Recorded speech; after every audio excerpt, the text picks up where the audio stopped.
स्वागत है आपका हमारे चैनल KTV स्टोरी में, जहां आपको सुनने मिलती है दिलचस्प तिलिस्मी जादुई कहानियां। अगर आप चैनल पर नए हैं तो चैनल को सब्सक्राइब करें। कहानी पसंद आए तो वीडियो को लाइक करें। दोस्तों, आपसे निवेदन है कि अगर आपके पास भी ऐसी ही दिलचस्प और मज़ेदार कहानियां हैं तो आप हमें ईमेल के जरिए भेज सकते हैं। ईमेल का लिंक डिस्क्रिप्शन बॉक्स में मिल जाएगा। आप सभी का बहुत बहुत धन्यवाद। तो चलिए शुरू करते हैं आज की कहानी। बहुत पुराने समय की बात है। एक बहुत गरीब औरत ने एक सुंदर बेटी को जन्म दिया। उस बच्चे के हाथ पर नीले रंग का एक बड़ा सा दाग था, जो पंडितों के अनुसार उसे भाग्यवान बना रहा था। उसके जन्म के साथ ही उस गांव के ज्ञानी ध्यानी पंडित ने भविष्यवाणी की कि यह बच्चा 14 साल की उम्र में एक राजकुमारी से विवाह करेगा और खुद राज करेगा। एक दिन ऐसा हुआ कि एक राजा शिकार खेलते हुए रास्ता भूलकर उसी गांव में आया जहां उस बालक का जन्म हुआ था। गांव वालों ने उस राजा को पहचाना नहीं, क्योंकि उन लोगों ने कभी उसे देखा ही नहीं था। गांव के एक बूढ़े ने बातों बातों में राजा को बताया कि कुछ दिनों पहले उनके गांव में एक ऐसा बच्चा पैदा हुआ है जो 14 साल की अवस्था में इस राज्य के राजा की लड़की से विवाह करेगा। राजा को यह बात सुनकर बहुत गुस्सा आया, क्योंकि कुछ दिन पहले उसके घर में एक बेटी का जन्म हुआ था। राजा वैसे भी बहुत ही घमंडी और कठोर हृदय का व्यक्ति था। राजा ने सोचा कि क्यों न मैं उस गरीब औरत को कुछ धन देकर इसका बच्चा इससे ले लूं और इसका काम तमाम कर दें, तो न ही यह भाग्यवान बच्चा रहेगा और न ही मेरी राजकुमारी से विवाह कर पाएगा। वह गांव के उस बूढ़े से बोला, बाबा, तुम मुझे उस औरत के पास ले चलो। वह उस बच्चे को ठीक ढंग से नहीं पाल पाएगी। मैं उस बच्चे को अच्छे ढंग से पालकर बड़ा करूंगा। बूढ़ा उस राजा को उस भाग्यवान बच्चे की मां के पास ले गया। राजा ने उससे अपना बच्चा देने की विनती की और बोला, तुम बहुत गरीब हो, इस बच्चे को कैसे पाल सकोगी? ये बच्चा मुझे दे दो, मैं इसे बहुत अच्छी तरह पालूंगा। वह गरीब औरत उसे अपना बच्चा देने से इनकार करती रही। तब राजा ने उसे बहुत सा धन दिया और बोला, इस धन से तुम अपना पेट पालना, और जब यह तुम्हारा भाग्यवान बेटा बड़ा हो जाएगा तो खुद ही तुम्हारे पास आ जाएगा। गरीब मां ने सोचा, क्योंकि यह बहुत ही भाग्यशाली बच्चा है, इसीलिए यह अमीर आदमी इसे लेने मेरे घर आ पहुंचा है। शायद यही ईश्वर की इच्छा है। बहुत सोच विचार के बाद उस गरीब औरत ने अपना बच्चा राजा को दे दिया। राजा ने उस बच्चे के लिए एक लकड़ी का संदूक खरीदा और उस संदूक में डालकर बहते हुए पानी में छोड़ दिया। उसने सोचा कि दम घुटने से बच्चा इस संदूक के अंदर ही मर जाएगा। वह यह सोचकर मन ही मन बहुत खुश हो रहा था कि उसने अपनी प्यारी सी बेटी को उस अनचाहे पति से बचा लिया। मारने वाले से बचाने वाला बड़ा होता है। यही उस बच्चे के साथ भी हुआ। वह लकड़ी का संदूक बहते बहते एक पनचक्की में जाकर अटक गया। उस पनचक्की पर काम करने वाले नौकर ने जब वह लकड़ी का बक्सा देखा तो बहुत खुश हुआ। उसने सोचा कि उस बक्से में जरूर ढेर सारा धन होगा। उसने पानी में घुसकर इस संदूक को बाहर निकाला। जब उसने संदूक को खोला तो देखा कि गंदे से कपड़े पहने एक बच्चा उसमें सो रहा था। नौकर ने सोचा कि यह बच्चा मेरे किस काम का? क्यों न मैं इस बच्चे को पनचक्की के मालिक के पास ले जाऊं? वह जरूर इसे अपने पास रख लेगा, क्योंकि उसका अपना कोई बच्चा नहीं है। ऐसा सोचकर वह नौकर उस बच्चे को अपने मालिक के पास ले गया। पनचक्की का मालिक उस बच्चे को देखकर बहुत खुश हुआ। उसने सोचा कि शायद ईश्वर ने उसकी पत्नी की प्रार्थना सुन ली और इस बच्चे को उसके पास भेज दिया। उन दोनों पति पत्नी ने बड़े प्यार और लगन से उस बच्चे को पालना शुरू किया। जैसे जैसे कह बच्चा बड़ा होता गया, उसके चेहरे पर तेज आता गया। उसे कोई भी देखता तो देखता ही रह जाता। एक दिन एक घटना ऐसी घटी जिसने उस बच्चे के जन्म के समय की भविष्यवाणी को सच्चा सिद्ध कर दिया। राजा किसी काम से उसी रास्ते से बाहर जा रहा था जिस रास्ते पर वह पनचक्की थी। रास्ते में अचानक बहुत बड़ा तूफान आ गया, तो राजा को उसी पनचक्की के पास रुकना पड़ा। राजा ने उस सुंदर से युवक को दुकान पर बैठे देखा तो उस पनचक्की के मालिक से पूछा, क्या यह तुम्हारा बेटा है? ये तो बहुत ही सुंदर है। चक्की का मालिक बोला, ये मेरा बेटा ही है, क्योंकि हमने ही इसे पाल पोस कर बड़ा किया है। आज से करीब 14 साल पहले यह बच्चा हमें एक लकड़ी के संदूक में मिला था। राजा को पुरानी बातें एकदम ताजा हो गईं। उसे चक्की के मालिक की बात सुनकर बहुत आश्चर्य हुआ कि वह बच्चा, जिसे वह अब तक मरा हुआ समझ रहा था, अभी तक जिंदा है। उसने उस लड़के को खत्म करने की तरकीब फिर सोची। वह पनचक्की के मालिक से बोला, क्या आप इस लड़के को मेरा एक काम करने की आज्ञा दे सकते हैं? मैं रानी के पास एक पत्र भिजवाना चाहता हूँ। ये पत्र बहुत ही जरूरी है। मैं इस काम के लिए इसे सोने के 2 सिक्के दूंगा। लड़के ने फौरन हाँ कर दी और चक्की का मालिक भी उसे भेजने के लिए तैयार हो गया। राजा ने झट से अपनी रानी को एक पत्र लिखा। उसने लिखा, जैसे ही यह लड़का तुम्हारे पास मेरा यह पत्र लेकर पहुंचे, तुम इसे मरवा देना और महल से दूर दफना भी देना। ये सब कुछ मेरे वापस आने से पहले हो जाना चाहिए। इतना लिखने के बाद उसने मोहरबंद वह पत्र उस लड़के को दे दिया। लड़का उस पत्र को लेकर राजमहल की ओर चल दिया। वह आज तक अपने घर से कहीं बहुत दूर नहीं गया था, अतः राजमहल का रास्ता नहीं ढूंढ सका और जंगल में ही भटकने लगा। शाम ढल चुकी थी। तभी अंधेरे में उसे दूर से रोशनी आती दिखाई दी। वह दौड़कर उस रोशनी की तरफ गया तो देखा कि वहां पर एक छोटा सा कच्चा घर था। उस घर में कोई दरवाजा नहीं था। जब वह उस घर में घुसा तो उसने देखा कि एक बूढ़ी औरत आग जलाए बिल्कुल अकेली बैठी है। वह औरत उस लड़के को अपने सामने देखकर डर गई। उसने लड़के से पूछा, बेटा, तू कहां से आ रहा है और तुझे कहां जाना है? लड़के ने जवाब दिया, मैं पास के गांव की पंचक्की से आ रहा हूं और रानी माँ को यह खत देने जा रहा हूं, पर मैं इस जंगल में अपना रास्ता भूल गया हूं। रास्ता ढूंढते ढूंढते शाम हो गई। अंधेरे में मुझे यही घर दिखाई दिया, इसलिए मैं रात गुजारने के लिए यहाँ आ गया।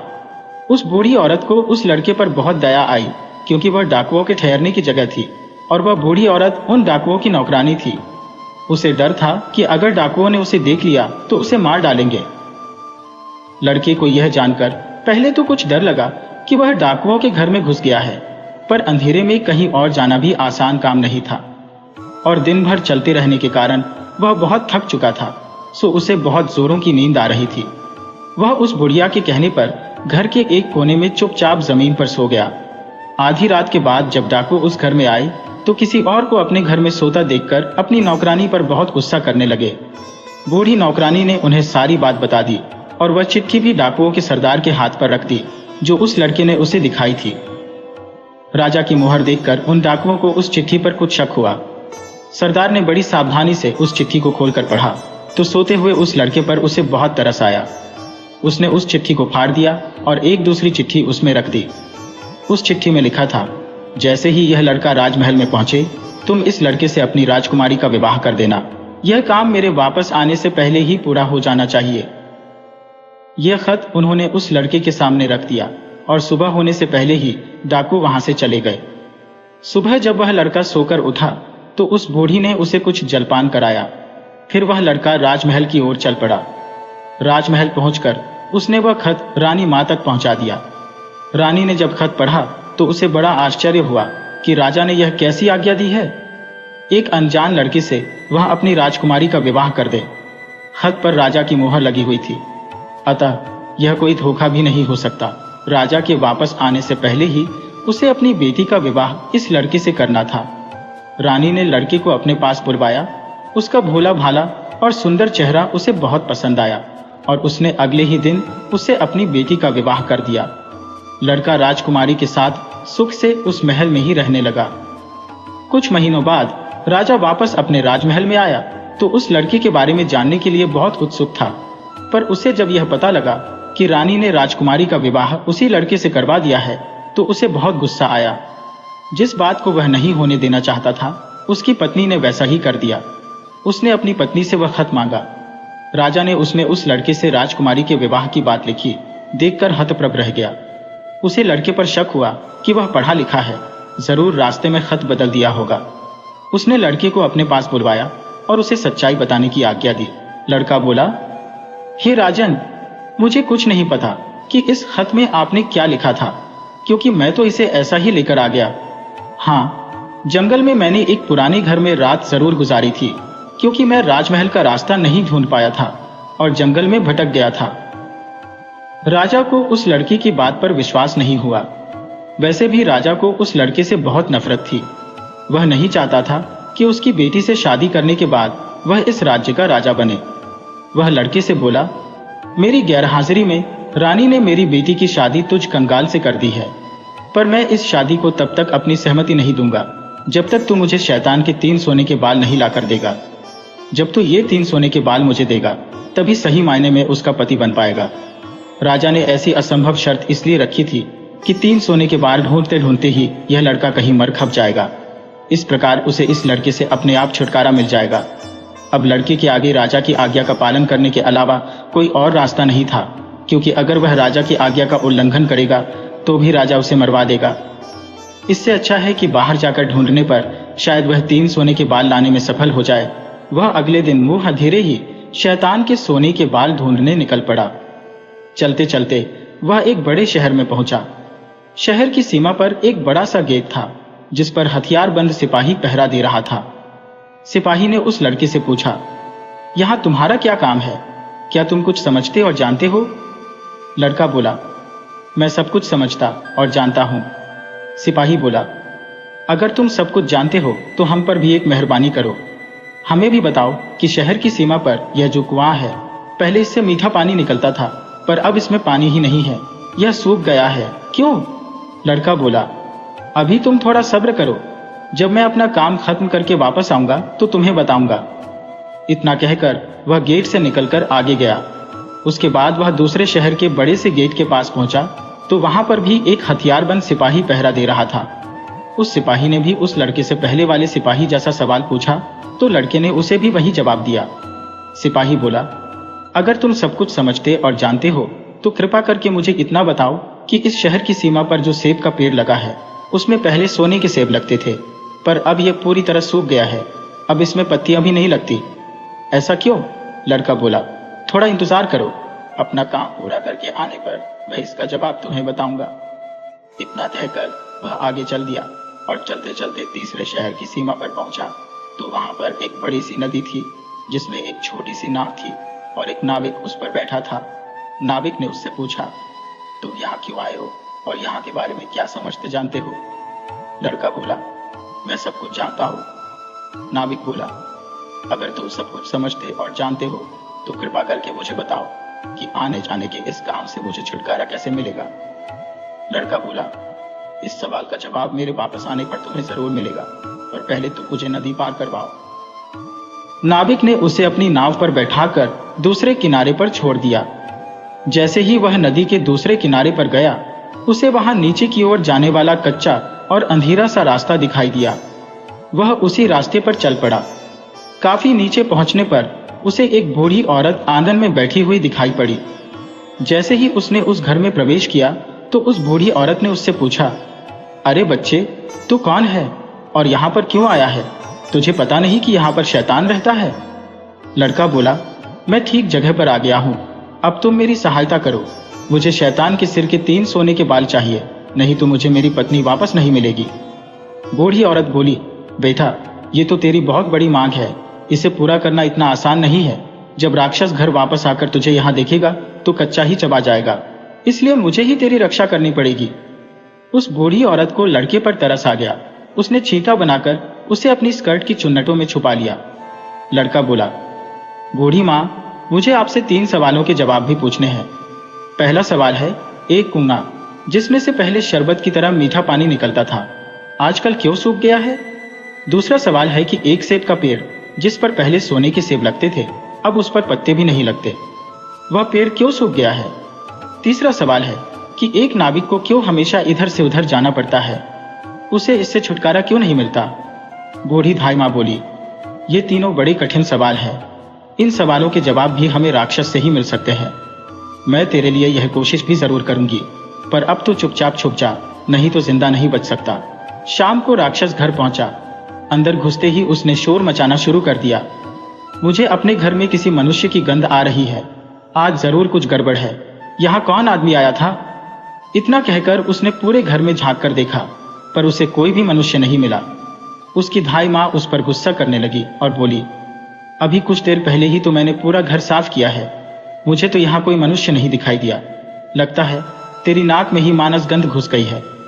चुपचाप आराम से बैठ और भोजन कर।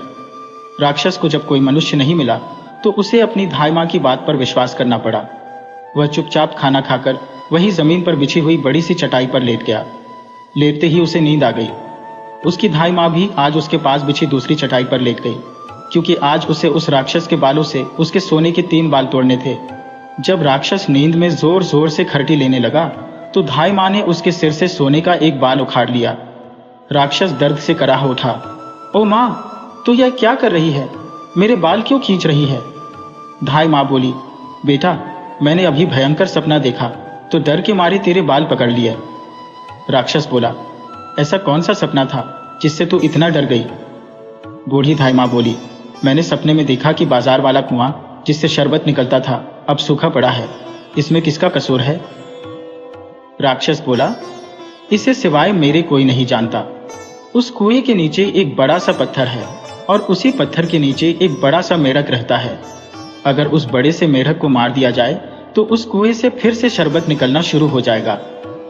इतना कहकर राक्षस फिर जोर जोर से खरटी भरने लगा।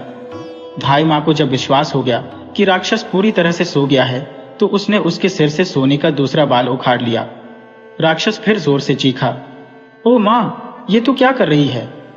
धाई माँ बोली, बेटा, बुरा मत मान, मैंने फिर से एक अजीब सा सपना देखा था, तभी डर के मारे तेरे बाल मेरे हाथ में आ गए। राक्षस ने पूछा, ऐसा कैसा सपना था जिससे तू इतना डर गई थी? बूढ़ी माँ बोली, मैंने सपने में देखा कि उस राज की सीमा पर जो सेब का एक पेड़ है जिस पर पहले सोने के सेब लगते थे अब सूख गया है। इसके सूखने का क्या कारण है? राक्षस बोला, इस पेड़ की जड़ में एक चूहा रहता है जो इसकी जड़ों को काटता रहता है। अगर उस चूहे को मार दिया जाए तो वह पेड़ फिर से सोने के सेब देने लगेगा। पर अब तो मुझे अपने सपनों से परेशान मत कर, मुझे चैन से सोने दे। इतना कहकर थोड़ी देर बाद वह राक्षस फिर जोर जोर से खर्राटे लेने लगा। जैसे ही बूढ़ी माँ को लगा कि राक्षस सचमुच सो गया है तो उसने तीसरी बार सोने का बाल उखाड़ लिया। अब तो राक्षस गुस्से से आग बबूला हो गया और धाई माँ को खरी खोटी सुनाने लगा। धाई माँ उसे शांत करने की कोशिश करने लगी, फिर बड़े प्यार से बोली, बेटा, मैं इन अजीब अजीब सपनों का क्या करूं? अभी अभी मैंने फिर से एक अजीब सपना देखा। राक्षस बोला, ऐसा कौन सा सपना देखा? जल्दी कह, मुझे जोर से नींद आ रही है। बूढ़ी माँ बोली, मैंने सपने में देखा कि मुझसे एक नाविक शिकायत कर रहा था कि उसे हर समय इधर से उधर जाना पड़ता है। उसे इससे छुटकारा क्यों नहीं मिलता? इसमें उसका क्या कसूर है? राक्षस बोला, वह नाविक मूर्ख है। जिस दिन वह किसी और आदमी के हाथ में अपना चप्पू दे देगा उसे हर रोज के आने जाने से छुटकारा मिल जाएगा। इतना कहकर राक्षस फिर से अपनी चटाई पर लेट गया और खर्राटे लेने लगा। अब धाई माँ ने उस लड़के को अपनी स्कर्ट से निकाला और उसे 3 सोने के बाल देकर बोली, अपने तीनों सवालों के जवाब तो तू सुन ही चुका है, अब ये ले 3 बाल और तुरंत यहां से भाग जा। लड़के को असली रूप में करने के बाद धाई माँ ने झटपट उसे घर से बाहर निकाल दिया। लड़के ने हृदय से उसको धन्यवाद दिया और अपने ससुर के राज्य की ओर चल पड़ा। रास्ते में उसे फिर वही नाविक और पहरा देते हुए दोनों सिपाही मिले। नाविक ने जब उसे दूसरी ओर उतारा तो वह लड़का बोला, तुम अपना यह चप्पू किसी और के हाथ में दे देना, तभी तुम्हें इस रोज रोज के आने जाने से छुटकारा मिल जाएगा। जब सिपाही को उसने उसके प्रश्न का उत्तर बताया तो उसने बहुत सा धन एक गधे पर लाद कर उस लड़के को इनाम के रूप में दिया। वह उस धन से लदे हुए गधे को लेकर जब पहले सिपाही के पास पहुंचा तो उसे भी उसके प्रश्न का उत्तर बताया। उस सिपाही ने भी बहुत सा धन एक गधे पर लादकर उसको इनाम दिया। अब वह सोने के 3 बाल और 2 गधों पर ढेर सारा धन लेकर अपने ससुर के पास पहुंचा तो उसे देखकर राजा हैरान रह गया। तीनों बाल और धन से भरे हुए 2 गधों को देखकर राजा ने उससे पूछा, तुम्हें यह इतना ढेर सारा धन कहां से मिला? लड़का बोला, मैं नदी के उस पार गया था, वहां मुझे बहुत सारा धन मिला, उसमें से कुछ धन मैं अपने साथ ले आया। राजा को लालच आ गया। वह लड़के से बोला, क्या मैं भी नदी के उस पार से तुम्हारी तरह कुछ धन ला सकता हूँ? लड़का बोला, क्यों नहीं, उस नदी में नाव पर एक नाविक बैठा है जो अपनी नाव से आपको उस पार ले जाएगा, पर आप उसका चप्पू उससे लेकर नाव को खुद चलाएंगे तो नदी की दूसरी ओर पहुंचकर ढेर सारा धन ले आएंगे। लालची राजा इतना सुनकर नदी की ओर चल पड़ा। वहां सचमुच ही एक छोटी सी नाव पर एक नाविक बैठा था। राजा उस नाविक के पास गया और उसके हाथ से उसका चप्पू लेकर खुद नाव चलाने लगा। अब उस नाविक को रोज के आने जाने से छुटकारा मिल गया और राजा को उस नाविक की जगह हर समय नाव पर इधर से उधर जाने की सजा मिली।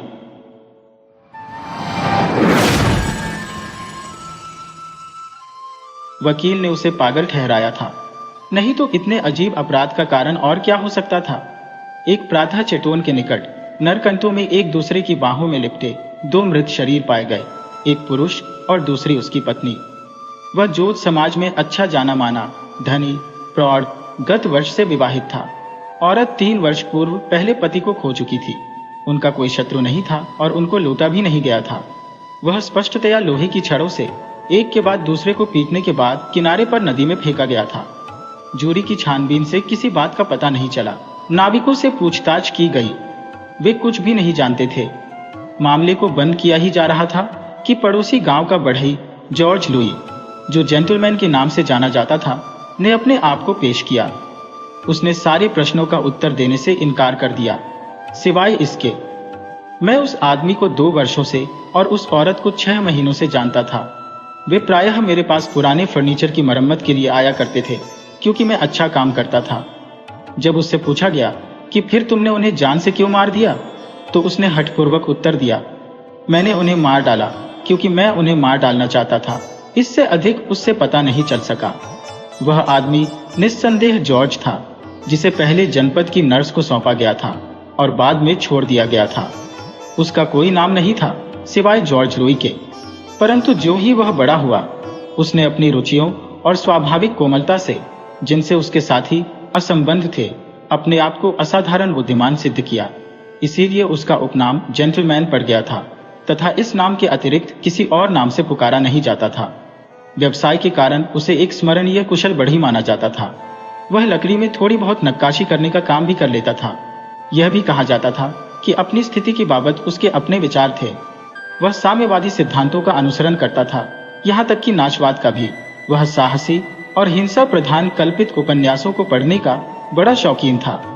एक प्रभावशाली चुनने वाला और श्रमिकों अथवा किसानों के वाद विवाद समितियों में बोलने वाला चतुर वक्ता था। वकील ने उसे पागल ठहराया था। सच देखा जाए तो यह कैसे माना जा सकता है कि उसने अपने सबसे अच्छे ग्राहकों को मार डाला, जो धनी और उदार थे, जैसा कि उसने माना। वे जिन्होंने 2 वर्षों में इतना काम दिया था जिससे वह 3000 फ्रैंक कमा सका था, उसकी किताबें साक्षी थी। इसकी एक ही व्याख्या थी, पागलपन। उस व्यक्ति की प्रेतवादिता जो अपनी श्रेणी से फिसलकर और अपने आप को सर्वोपरि मानकर 2 भले व्यक्तियों की हत्या करके समाज से बदला लेता है, और वकील उसके उपनाम जेंटलमैन का साफ संकेत करता है, जो इस बहिष्कृत को तमाम पड़ोसियों ने दिया था। स्थिति की विडंबना पर ध्यान दीजिए, वह चिल्लाया। क्या यह दुखी युवक, जिसका न बाप है न माँ, इससे अधिक प्रबल उत्तेजना के योग्य नहीं था क्या? यह एक उत्कट प्रजातंत्रवादी है। नहीं, यह उस राजनैतिक पार्टी से संबंध है जिसके सदस्यों को कभी सरकार गोली मार देना चाहती थी, देश निकाला देना चाहती थी, लेकिन आज खुले हाथों उनका स्वागत करती है। वह पार्टी जिसका पहला उसूल आगजनी है और हत्या पूरी तरह से सादी योग्यता। इन शोचनीय सिद्धांतों ने, जिनका वाद विवाद समितियों में स्वागत किया जाता है, इस युवक को बर्बाद कर दिया। एम कैम्बेटा और एम ग्रेवी के खून की मांग करने वाले प्रजातंत्र पार्टी के पुरुषों और औरतों को भी इसने सुना है, और इसका रोगग्रस्त मस्तिष्क वशीभूत हो गया है। ये खून का प्यासा है, कुलीन लोगों के खून का प्यासा। ये आदमी नहीं बल्कि कम्यून है श्रीमान, जिसे दंडित करना चाहिए। अनुमोदन की फुसफुसाहट इधर उधर दौड़ने लगी। ये प्रायः महसूस किया जा रहा था कि वकील बहस जीत गया था। सरकारी अभियोजक ने कोई उत्तर नहीं दिया। फिर न्यायाधीश ने अभियुक्त से पारंपरिक प्रश्न किया, अभियुक्त, क्या तुम अपनी सफाई में कुछ और कहना चाहोगे? आदमी खड़ा हो गया। वह कद काठी में नाटा था, सनकी से बाल, स्थिर, चमकीली भूरी आंखें। इस दुर्बल युवक के गले से एक प्रबल, उदार और सुरीली आवाज निकली और अपने पहले ही शब्दों से लोगों का विचार बदल दिया जो उन्होंने इसके प्रति बनाया था। वह ऊंचे आलंकारिक ढंग से बोला, लेकिन इतना स्पष्ट कि उसका धीमे से धीमा शब्द भी बड़े न्यायालय के दूसरे छोर तक सुनाई देता था। न्यायाधीश महोदय, चूंकि मैं पागलखाने जाना नहीं चाहता और यहाँ तक कि फांसी को प्राथमिकता देता हूँ, इसलिए मैं आपको सब कुछ बता दूंगा। मैंने उस पुरुष और औरत की इसलिए हत्या की क्योंकि वह मेरे माता पिता थे। अब आप मेरी बात सुनिए और न्याय कीजिए। एक औरत ने बेटे को जन्म देकर उसे नर्स के पास भेज दिया। ये अच्छा रहता कि उसे पता होता कि उसके अपराध में साथ देने वाली नन्हे बच्चे को उस निरपराध को कौन से जनपद में ले गई थी। निरपराध परंतु लंबे दुख के लिए, जार्जिक प्रसूति के लिए, इससे भी बड़ी मृत्यु के लिए अपराधी बनाया गया था, क्योंकि उसे विलाप के लिए, भूखा मरने के लिए, अपेक्षाकृत सड़ने के लिए त्याग दिया था। यह नर्स को मासिक खर्च नहीं दिया गया था। जिसने मुझे दूध पिलाया था वह औरत निष्कपट थी, अधिक सच्ची, अधिक स्त्रीत्व युक्त, महान आत्मा, मेरी अपनी माँ से अच्छी माँ। उसने मुझे पाला। वह अपना दायित्व निभाने में असमर्थ थी। अभागे व्यक्तियों को मृत्यु के लिए छोड़ देना ही बेहतर है, जिन्हें ग्रामों में इस तरह फेंक दिया जाता है जैसे सड़कों के किनारे कूड़ा करकट। मैं इस संदिग्ध विचार के साथ बड़ा हुआ कि मैं किसी अपमान को लिए हुए हूं। एक दिन दूसरे बच्चों ने मुझे दोगली संतान कहा। उनको इस शब्द का अर्थ नहीं आता था। उनमें से एक ने अपने घर पर सुना था। न ही मुझे इसका अर्थ पाता था, परंतु मैंने भांप लिया। मैं निष्कपटता से कह सकता हूं कि स्कूल में अत्यंत बुद्धिमान बच्चों में से मैं भी एक था। मुझे एक सच्चा व्यक्ति होना चाहिए था, श्रीमान, शायद एक स्मरणीय व्यक्ति, यदि मेरे माता पिता ने मुझे छोड़ने का अपराध न किया होता, और यह अपराध मेरे ही विरुद्ध किया गया। मैं पीड़ित व्यक्ति था और वे पापी। मैं रक्षा विहीन और वे दयाहीन। उन्हें मुझे प्यार करना चाहिए था, परंतु बहिष्कृत कर दिया। मेरा जीवन उनका ऋणी था, परंतु जीवन क्या उपहार है। कुछ भी हो, मेरा जीवन दुर्भाग्यपूर्ण था। मेरे लज्जापूर्ण परित्याग के बाद मुझे उन्हें प्रतिकार के अतिरिक्त कुछ भी नहीं देना था। उन्होंने मेरे विरुद्ध अत्यंत अमानवीय, अत्यंत लज्जाकर, अत्यंत राक्षसी अपराध किया था जो किसी मनुष्य के साथ किया जा सकता है। एक अपमानित व्यक्ति चोट करता है, लूटा जाने वाला व्यक्ति अपनी शक्ति से लूटा गया माल वापस ले लेता है। एक धोखा खाया हुआ व्यक्ति, एक ठगा हुआ व्यक्ति, एक संतप्त व्यक्ति हत्या करता है। मुंह पर तमाचा खाया हुआ व्यक्ति हत्या करता है। एक अपमानित व्यक्ति हत्या करता है। मुझे क्रूरतापूर्वक लूटा गया, धोखा दिया गया, संतप्त किया गया, मुंह पर तमाचा मारा गया, उन आदमियों से अधिक अपमानित किया गया जिनके गुस्से को आप क्षमा कर देते हैं। मैंने स्वयं बदला लिया है, मैंने हत्या की है। यह मेरा नैसर्गिक अधिकार था। मैंने उस भयानक जीवन जो उन्होंने मुझ पर थोपा था कि बदले में उनका सुखी जीवन ले लिया। आप इसे पितृहत्या कहेंगे। मेरे माता पिता कहाँ हैं? वे व्यक्ति जिन पर घृणित बोझ था, एक भय, एक कलंक का धब्बा, जिनके लिए मेरा जन्म संकट था और मेरा जीवन लज्जा के लिए धमकी। उन्होंने स्वार्थपूर्ण खुशी ढूंढी, बच्चा पैदा किया जिसकी इच्छा नहीं थी। उन्होंने इस बच्चे का शमन कर दिया। उनको उसी प्रकार प्रतिफल देने की मेरी बारी थी, और फिर भी अंत में मैं उनसे प्यार करने को तैयार था। अब 2 वर्ष हो गए, जैसा मैं आपको पहले ही बता चुका हूँ। जब मेरा पिता पहली बार मेरे घर आया था, मुझे किसी प्रकार की शंका नहीं थी। उसने फर्नीचर की 2 वस्तुओं का ऑर्डर दिया। मुझे बाद में पता चला कि गांव के पादरी से खुफिया वायदे के अंतर्गत उसने जानकारी प्राप्त की थी। वह प्रायः आता, मुझे काम देता और कुछ पैसे भी देता। कभी कभी विभिन्न विषयों पर मुझसे बातचीत भी करता। मैंने उसके लिए थोड़ा बहुत प्यार महसूस किया। इस वर्ष के आरंभ में वह अपनी पत्नी मेरी माँ को लाया। जब वह अंदर आई तो जोर से कांप रही थी। मैंने सोचा कि वह नाड़ी मंडल की व्याधि से ग्रस्त है। उसने कुर्सी और एक गिलास पानी मांगा। उसने कुछ नहीं कहा और पागलों की तरह मेरे माल को घूरती रही, और मेरे द्वारा पूछे गए प्रश्नों का कोई उत्तर उसने नहीं दिया, केवल असंगत हाँ और न के सिवाय। जब वह चली गई तो मैंने सोचा कि उसका दिमाग कुछ ठीक नहीं था। वह अगले महीने फिर आई। वह शांत थी, अपने आप की स्वामिनी। उस दिन काफी लंबे समय तक वे बातें करते रहे और मुझे एक बड़ा ऑर्डर दिया। बिना शंकित हुए मैंने उसे 3 बार देखा, परंतु एक दिन वह मेरे जीवन के बारे में, मेरे बचपन के बारे में, मेरे माता पिता के बारे में बातें करने लगी। मैंने उत्तर दिया, मैडम, मेरे माता पिता दुरात्मा थे जिन्होंने मुझे त्याग दिया। इस पर उसने अपना हाथ दिल पर रखा और बेहोश होकर गिर गई। मैंने तुरंत विचार किया, यही मेरी माँ है, परंतु अपना शक जाहिर न करने के लिए मैं सावधान था। मैं चाहता था कि वह आती जाती रहे। इस तरह अपनी बारी में मैंने पूछताछ की। मुझे पता चला कि उनका विवाह अभी गत जुलाई में हुआ था। मेरी माँ केवल 3 वर्षों तक विधवा रही थी। काफी अफवाहें थी कि पहले पति के जीवन काल में ये दोनों प्रेमी थे, परंतु कोई सबूत सामने नहीं आ रहा था। मैं ही सबूत था जिसको पहले छिपाए रखा और अंत में नष्ट करने की आशा किए बैठे रहे। मैंने प्रतीक्षा की। वह सायंकाल आई, हमेशा की तरह मेरे पिता के साथ। उस दिन वह अत्यंत उत्तेजित प्रतीत हो रही थी। मैं नहीं जानता क्यों। फिर जब वह जा रही थी, उसने मुझसे कहा, तुम्हें मेरी शुभकामनाएं, क्योंकि मेरा विश्वास है कि तुम निष्कपट लड़के हो और अच्छे कारीगर। इसमें शक नहीं कि तुम एक दिन विवाह के लिए सोचोगे। मैं तुम्हारे लिए यह संभव बनाने के लिए आई हूँ कि तुम स्वतंत्रता से अपनी पसंद की लड़की चुन लो। मैंने पहली बार अपने दिल की इच्छाओं के विरुद्ध विवाह किया था, इसलिए जानती हो कि इससे कितना कष्ट होता है। अब मैं अमीर हूँ, बिना बच्चे के, स्वतंत्र अपनी संपत्ति की मालिक। यह है तुम्हारे विवाह का अंश। उसने एक बड़ा लिफाफा मुझे थमा दिया। मैंने आंखें जमाते हुए उसको घूरा, फिर पूछा, क्या तुम मेरी माँ हो? वह 3 कदम पीछे हट गई और अपनी आंखों को हाथों से ढांप लिया ताकि वह मुझे और न देख सके। उस आदमी, मेरे पिता ने उसे अपनी बाहों का सहारा दिया और मुझ पर चिल्लाया, तुम पागल हो? नहीं, बिल्कुल नहीं, मैंने उत्तर दिया। मैं भली भांति जानता हूं कि आप लोग मेरे माता पिता हैं। मुझे आसानी से धोखा नहीं दिया जा सकता। इसको मान लें और मैं आपका भेद बनाए रखूंगा। किसी प्रकार की ईर्ष्या नहीं करूंगा। मैं आज जो कुछ हूं वही रहूंगा। बढ़िए। वह अभी भी अपनी पत्नी को सहारा देते हुए दरवाजे की तरफ मुड़ा।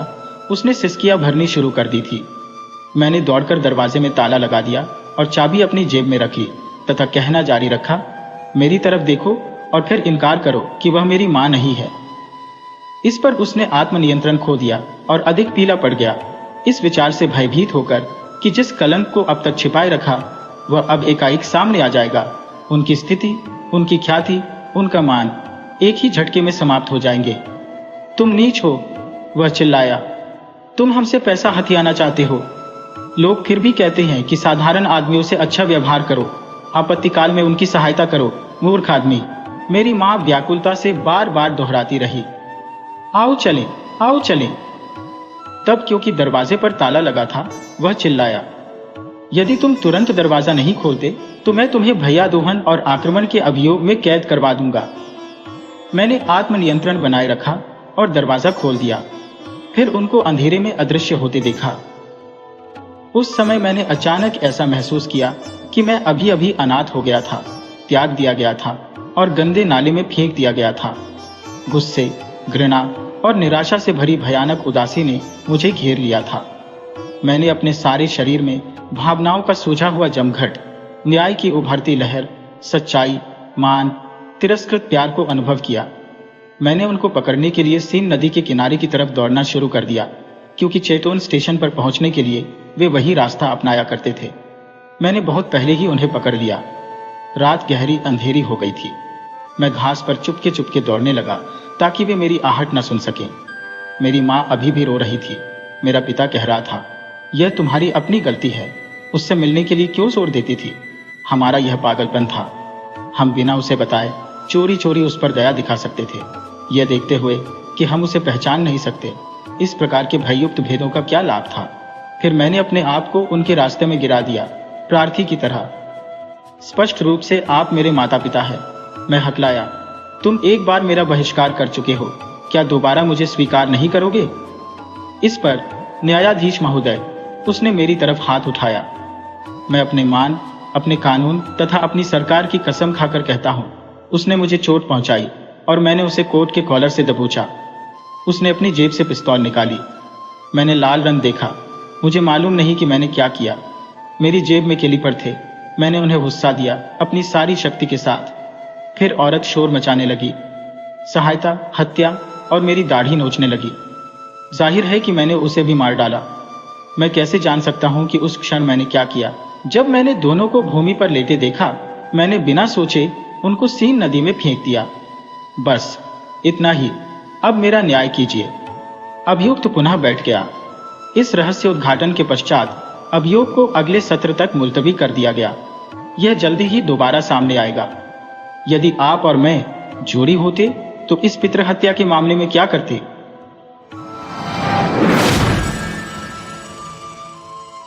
लैंटन जब अपने ब्यूरो सहायक प्रमुख के घर आयोजित पार्टी में था, उसकी मुलाकात एक युवा लड़की से हुई। उसे उस लड़की से बेशुमार प्यार हो गया। वह कई वर्ष पहले दिवंगत हो चुके प्रांतीय टैक्स कलेक्टर की बेटी थी। पिता की मृत्यु के बाद वह और उसकी मां रहने को पेरिस आ गई। उसकी मां ने अपने पड़ोस के परिवारों से जान पहचान बढ़ाई। उसे आशा थी कि इस तरह वह अपनी बेटी के लिए जीवन साथी खोज सकेगी। उनकी आय साधारण थी। वे इज्जतदार, सुशील और शांतिप्रिय थी। युवा लड़की पूर्णतः भली थी। किसी भी समझदार युवक का यह स्वप्न हो सकता है कि वह अपनी खुशियों के लिए अपना जीवन उसके हाथों सौंप दे। उसके सरल सौंदर्य में सम्मोहित करने वाली दिव्यता थी। उसके होठों पर निरंतर खेलने वाली उसकी अबूझ मुस्कान उसके सुंदर और पवित्र मन की पहचान थी। हर ओर उसकी प्रशंसा ही सुनाई देती थी। लोग कहते हुए नहीं थकते थे, वह व्यक्ति कितना खुशनसीब होगा जो उसका प्यार पा सकेगा। उसे उससे बेहतर पत्नी मिल ही नहीं सकती। लैंटिन तब इंटीरियर विभाग में चीफ क्लर्क था और उसे 3,500 फ्रैंक का सामान्य वेतन मिलता था। इससे वह वैवाहिक जीवन की जिम्मेदारी उठा सकता था। उसने इस अनुपम युवा लड़की के समक्ष विवाह का प्रस्ताव रखा तो उसकी ओर से यह मान लिया गया। वह उसके साथ इतना खुश था जिसका बयान नहीं किया जा सकता। उस लड़की ने गृहस्थी और इसके खर्च को बखूबी संभाला और उनका जीवन सुखपूर्वक व्यतीत होने लगा। उसने अपने पति की छोटी से छोटी जरूरत का अच्छे से ध्यान रखा, उसे खुश रखा और प्यार किया। वह इतनी मोहक थी कि विवाह के 6 वर्ष बाद लैंटिन को लगा कि वह अपनी पत्नी को अपने हनीमून के दिनों से भी अधिक प्यार करने लगा है। लैंटिन को केवल उसकी 2 बातें ठीक नहीं लगी, एक तो उसका थिएटर प्रेम और दूसरा नकली गहनों के प्रति उसका आकर्षण। उसकी सहेलियां, कुछ छोटे अधिकारियों की पत्नियां, बहुधा नए नाटकों की प्रथम प्रस्तुतियों के समय थिएटर में उसके लिए बॉक्स आरक्षित करा देती और उसके पति को भी उसके साथ जाने के लिए बाध्य होना पड़ता, चाहे वह ऐसे मनोरंजक कार्यक्रमों में जाना चाहे या नहीं। ये कार्यक्रम दिन भर के ऑफिस के बाद उसे बहुत ही उबाऊ लगते।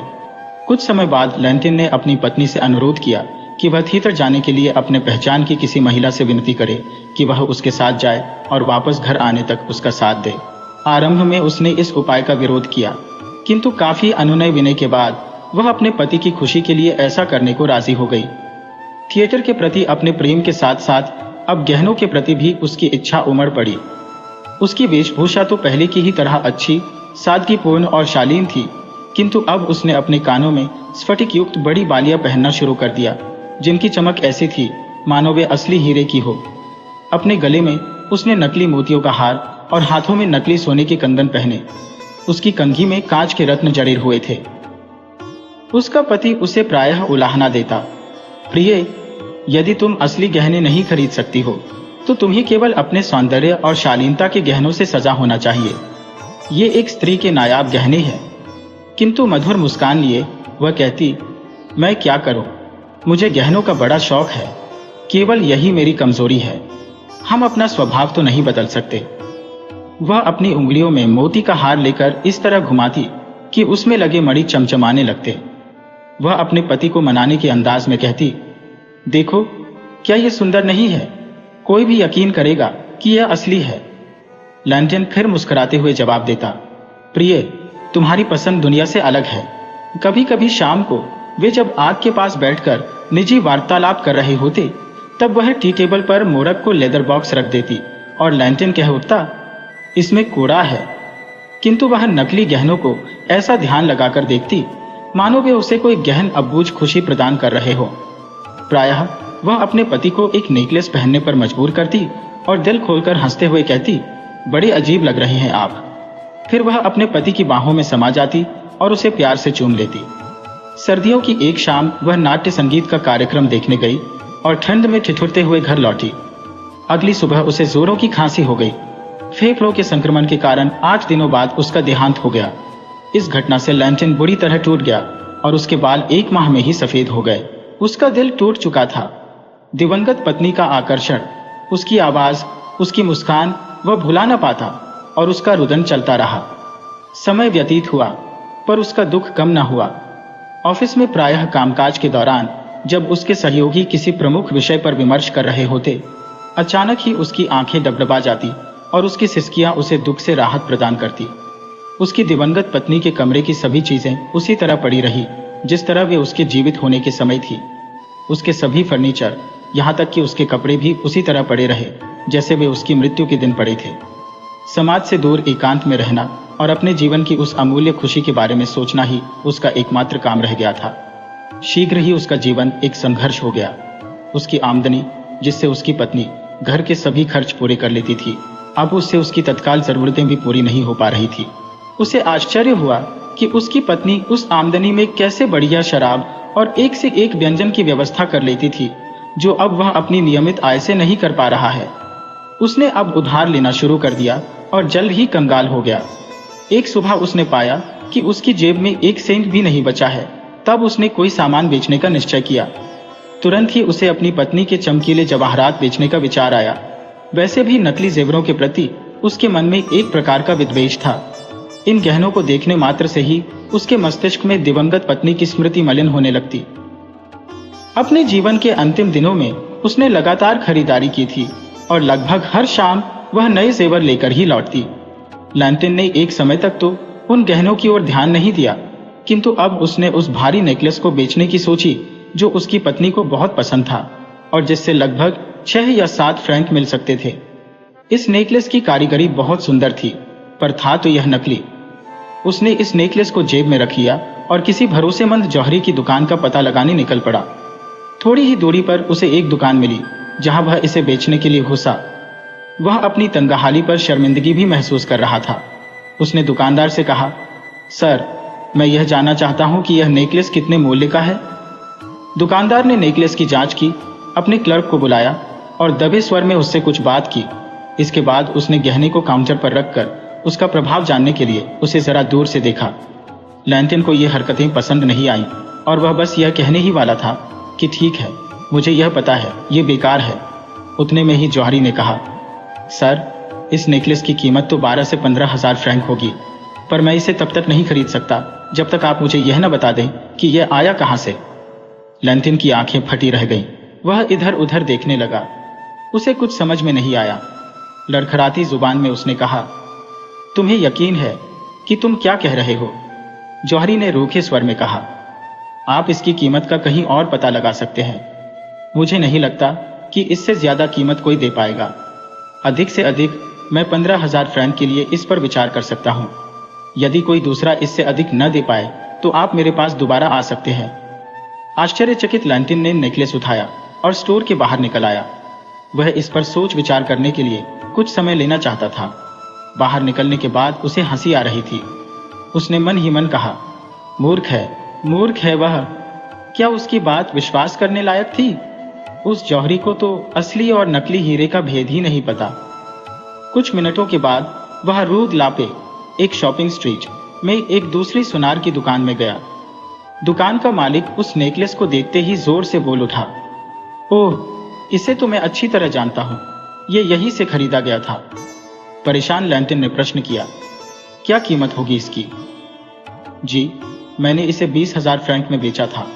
मैं इसे 18,000 फ्रैंक में वापस ले सकता हूं, किंतु इसके लिए कानूनन आपको मुझे यह बताना होगा कि यह आपके पास कहां से आया।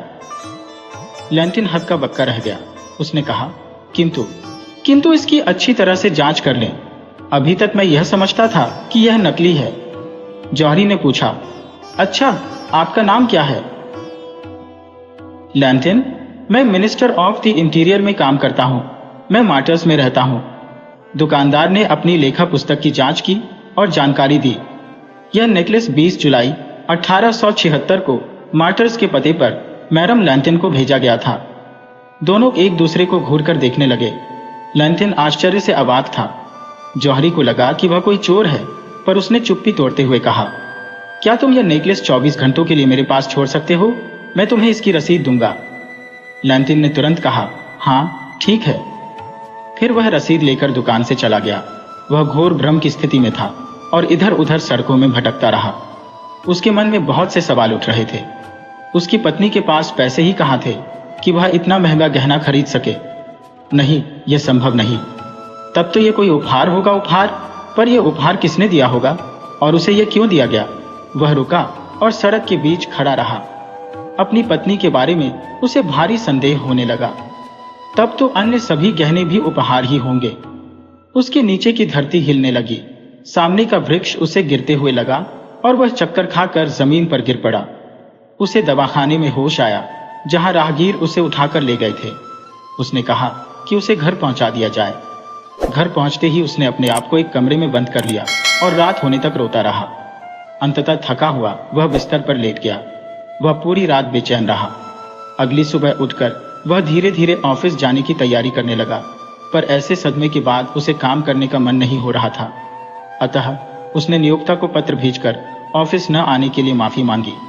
उसे याद आया कि उसे जौहरी के पास जाना है। उसे इच्छा तो नहीं थी किंतु वह नेकलेस उसके पास नहीं छोड़ सकता था। वह तैयार होकर घर से बाहर निकला। दिन सुहाना था। व्यस्त शहर के ऊपर स्वच्छ नीला आकाश मुस्कुरा रहा था। कुछ लोग फुर्सत में थे और जेब में हाथ डाले टहल रहे थे। उन्हें देखते हुए लैंटिन ने मन ही मन कहा, अमीर लोग वास्तव में बड़े खुश हैं। पैसा होने पर भारी से भारी दुख को भुलाया जाना संभव है। जिसे जहां घूमने जाना हो जा सकता है। यात्रा में ध्यान दूसरी ओर चला जाता है और यह दुख का सबसे सही इलाज है। काश मैं धनवान होता। उसे अब भूख लग रही थी, लेकिन उसकी जेब खाली थी। उसने फिर से नेकलेस को याद किया। 18,000 फ्रैंक, 18,000 फ्रैंक, बड़ी धनराशि। वह शीघ्र ही रूदला पे पहुंचा और जौहरी की दुकान के सामने सड़क के उस पार खड़ा था। 18,000 फ्रैंक। उसने दुकान में जाने के लिए 20 बार सोचा, पर वह झिझक रहा था। वह भूखा था, बहुत भूखा, और जेब में उसके पास एक सेंट भी नहीं था। उसके पास सोच विचार का समय नहीं था। उसने दौड़कर सड़क पार की और सीधे दुकान में घुस गया। मालिक तुरंत आगे आया और विनम्रतापूर्वक उसे बैठने को कहा। दुकान के क्लर्कों ने उसे बड़े गौर से देखा। जौहरी ने कहा, मैंने पूछताछ कर ली है और यदि आप गहने को बेचना चाहते हैं तो मैं प्रस्तावित कीमत देने को तैयार हूं। जी हाँ, बिल्कुल ठीक। यह कहते हुए लैंटिन की जबान लड़खड़ाई। मालिक ने दराज से 18 बड़े नोट निकाले और लैंटिन के सामने गिनकर उसे सौंप दिए और रसीद पर उसके हस्ताक्षर लिए। लैंटिन ने कांपते हाथों से पैसे अपनी जेब में रख लिए। दुकान से निकलते समय वह फिर दुकानदार की ओर मुड़ा, जिसके होठों पर चिर परिचित मुस्कान थी। उसने नजरें झुकाते हुए कहा, मेरे पास और भी गहने हैं जो उसी स्रोत से मेरे पास आए हैं। क्या आप उन्हें भी खरीद सकते हैं? दुकानदार ने सिर हिलाते हुए कहा, जी सर, अवश्य। लैंटिन ने गंभीर होते हुए कहा, मैं उन्हें आपके पास लेकर आता हूं। घंटे भर बाद वह गहनों के साथ दुकान पर आ पहुंचा। बड़े हीरे की बालियों की कीमत 20,000 फ्रैंक थी। कंगन 35,000 फ्रैंक, अंगूठियां 16,000, पन्ने और नीलम का सेट 14,000, मणियुक्त लटकन सहित सोने की चैन 40,000, सब मिलाकर 143,000 फ्रैंक। जौहरी ने चुटकी लेते हुए कहा, एक महिला ने अपनी सारी बचत इन कीमती गहनों में लगा दी थी। लैंटिन ने गंभीरतापूर्वक कहा, पैसे निवेश करने का यह भी एक तरीका है।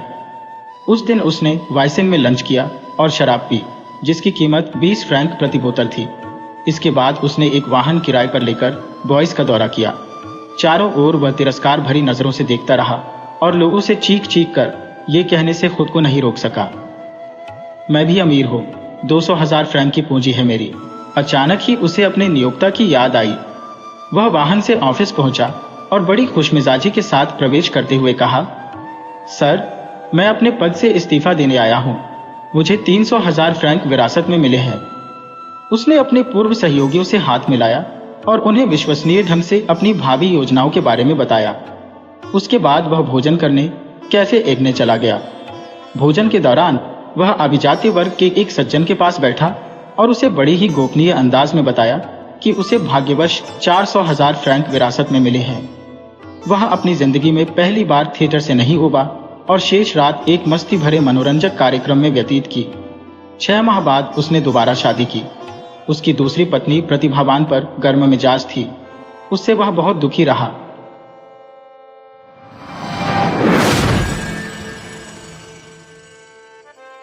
प्रेविल के बाशिंदे और सराय मालिक जूल शीको ने मदर मैगलायर के फार्म हाउस के आगे अपनी छोटी दुपहिया घोड़ा गाड़ी रोकी। वह लगभग 40 बरस का एक लंबा मोटा और लाल चेहरे वाला आदमी था। आमतौर पर उसे एक जानकार ग्राहक बताया जाता था। उसने अपने घोड़े को फाटक के लट्टे से बांधा और अंदर चला गया। उस बुजुर्ग महिला की जमीन से सटी उसकी अपनी कुछ जमीन थी। वह काफी लंबे समय से उसकी जमीन पर ललचा रहा था। उसने 20 बार उसे खरीदने की कोशिश की थी, लेकिन बुढ़िया ने हट पकड़ते हुए हर बार उसे देने से मना कर दिया था। मैं यहाँ पैदा हुई हूँ और यही मरना भी चाहती हूँ, वह बस यही कहती थी। वह उसे फार्म हाउस के दरवाजे के बाहर आलू छीलती मिली। वह लगभग 72 बरस की, बहुत दुबली पतली, सिकुड़ी और झुरीदार, बल्कि कहा जाए तो सूखी चमड़ी वाली और बहुत झुकी देह वाली औरत थी, लेकिन किसी लड़की जैसी फुर्तीली और अथक थी। शीको ने बड़ी दोस्ताना अंदाज में उसकी पीठ पर थपकी दी और फिर उसके पास रखी एक स्टूल पर बैठ गया। मदर, तुम हमेशा बिल्कुल दुरुस्त और भली चंगी रहती हो। मुझे यह देखकर खुशी होती है। मुझे किसी किस्म की शिकायत नहीं है, शुक्रिया। तुम कैसे हो महाशय शिको? बिल्कुल ठीक हो, शुक्रिया। बस कभी कभार गठिया का दर्द उखड़ आता है, नहीं तो मुझे कोई शिकायत नहीं। बहुत अच्छा है। और इसके आगे उसने कुछ नहीं कहा, जबकि शिको उसे काम करते देखता रहा। उसकी टेढ़ी, गठीली और केकड़े के पंजों से सख्त उंगलियां एक बाल्टी में पड़े आलूओं को चिमटी की तरह पकड़ती थी और अपने दूसरे हाथ में पकड़े एक पुरानी चाकू से उन्हें तेजी से छीलती जाती थी। उनके छिलकों को लंबा लंबा उतारती जाती थी। उसके बाद उन आलूओं को पानी में फेंकती जाती थी। 3 गुस्ताख परिंदे एक के बाद एक उसकी गोद में कूदते, छिलके का एक टुकड़ा उठाते और फिर उसे अपनी चोंच में लेकर तेजी से भाग जाते थे। शिको उलझन में और चिंतित दिखाई दे रहा था। उसकी जबान पर कोई बात थी जिसे वह कह नहीं पा रहा था। आखिर में उसने जल्दी से कह डाला, मैं कहता हूं मदर मैग्लॉयर। हाँ, क्या बात है? तुम्हें पक्का पता है कि तुम अपना फार्म बेचना नहीं चाहती? बिल्कुल नहीं। तुम अपने मन से कुछ भी सोचो। मैंने जो कह दिया वह कह दिया, इसलिए इस बारे में फिर बात न करना। ठीक है, मैं तो बस ये कहना चाहता हूं कि मैंने एक बंदोबस्त के बारे में सोचा है जो शायद हम दोनों के ही लिए ठीक रहेगा। वह क्या है?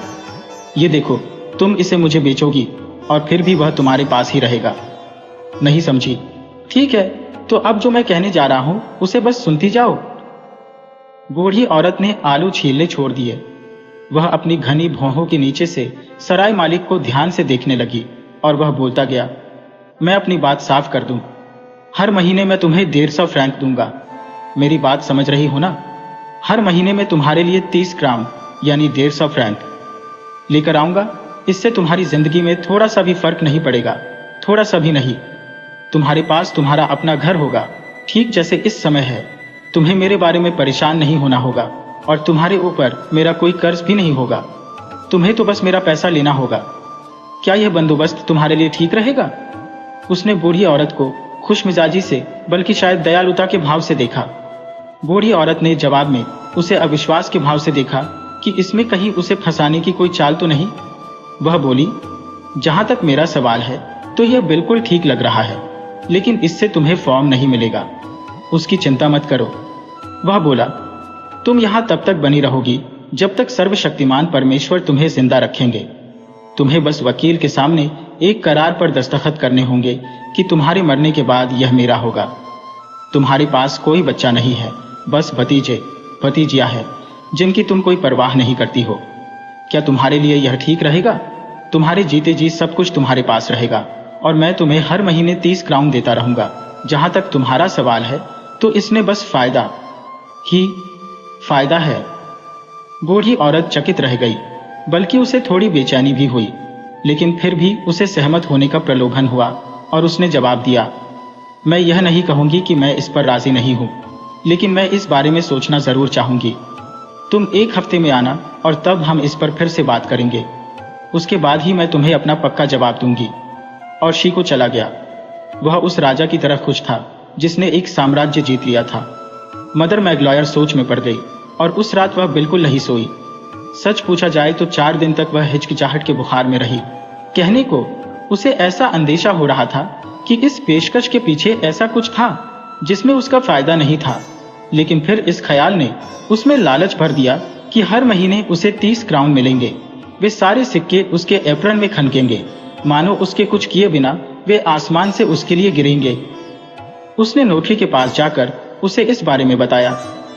नोटरी ने उसे सलाह दी कि वह शिको का प्रस्ताव मान ले, लेकिन उससे यह भी कहा कि वह शिको से हर महीने 30 के बजाय 50 क्राउन की मांग करे, क्योंकि उसके फार्म की कीमत कम से कम भी 60,000 फ्रैंक तो होगी।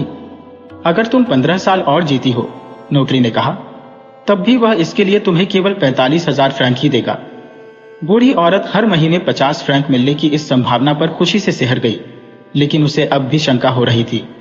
उसे डर लग रहा था कि इसमें कहीं कोई चाल ना हो, इसलिए वह वकील के पास काफी देर तक रही और उससे सवाल पूछती रही। वह वहां से जाने का मन नहीं बना पा रही थी। आखिर उसने वकील से करार तैयार करने को कह दिया और फिर घर लौट आई। उसका सिर ऐसे घूम रहा था जैसे उसने अभी अभी 4 जगह सेब की नई शराब पी ली हो।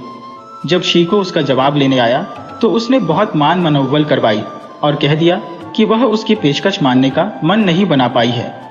हालांकि वह सारा समय इसी ऊहापोह में रही थी कि कहीं वह 50 क्राउन देने को राजी ना हुआ तो आखिर में जब वह बहुत जोर देने लगा तो उसने उसे बता दिया कि वह अपने फॉर्म के लिए कितने की उम्मीद कर रही है।